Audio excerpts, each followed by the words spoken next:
Bonjour à tous. Je vous rappelle que vous pouvez retrouver d'autres thèmes en allant dans ma playlist intitulée Les dossiers d'étranges. Restez bien jusqu'à la fin car je vous propose un test pour savoir si vous êtes un être indigo. N'oubliez pas de vous abonner et d'activer la cloche pour connaître mes dernières vidéos.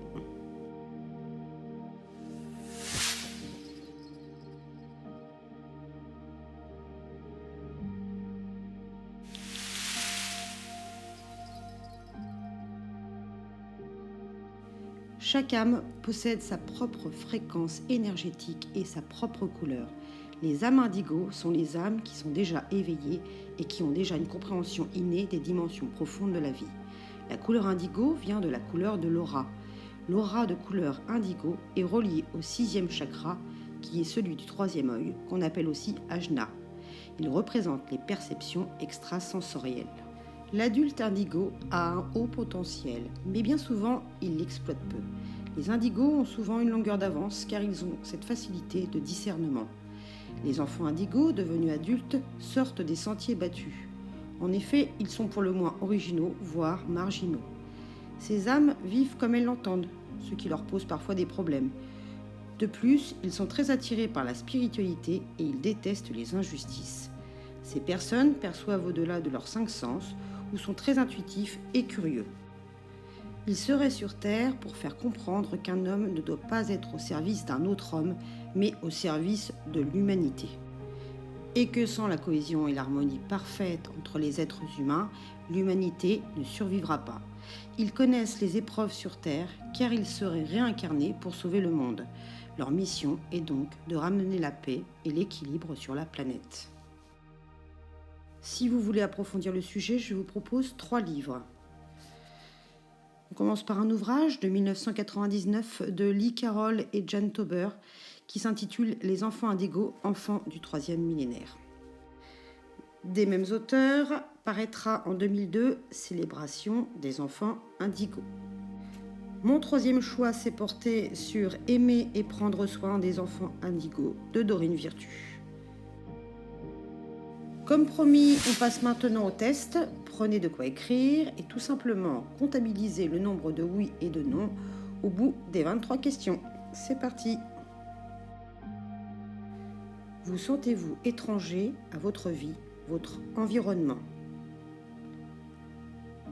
Avez-vous du mal avec les activités dites d'ancrage, obligations, argent, matériel, etc.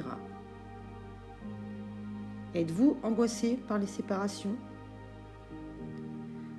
Avez-vous l'impression de ne pas avoir votre place sur Terre? La justice est-elle importante pour vous ou un fréquent sentiment d'injustice? Avez-vous une imagination hors norme? Êtes-vous hypersensible? Êtes-vous naturellement persévérant? Avez-vous toujours de grands projets, une vision grandiose des choses? Trouvez-vous facilement la solution à un problème? Êtes-vous naturellement curieux? Êtes-vous rapide, voire hyperactif? Êtes-vous doué de rapidité mentale? Avez-vous toujours eu la sensation de ne pas être là par hasard? Êtes-vous incapable de mentir? Êtes-vous créatif? Aimez-vous naturellement prendre soin des autres? Avez-vous parfois le sentiment d'être supérieur aux personnes qui vous entourent? Avez-vous un sentiment de révolte lorsque les choses ou les situations vous paraissent injustes? Manifestez-vous cette révolte? Avez-vous du mal à vous contraindre à accepter la discipline extérieure? Avez-vous une alimentation marginale ou des troubles du comportement alimentaire? Avez-vous des capacités extrasensorielles?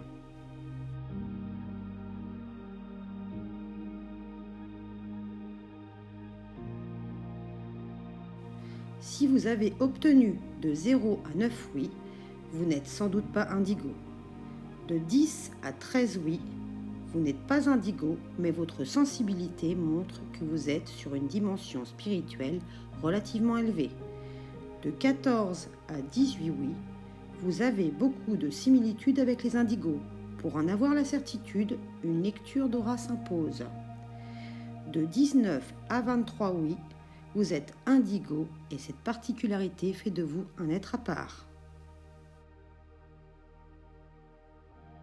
Voilà, j'espère que ce sujet vous aura plu. Merci d'avoir regardé. À bientôt.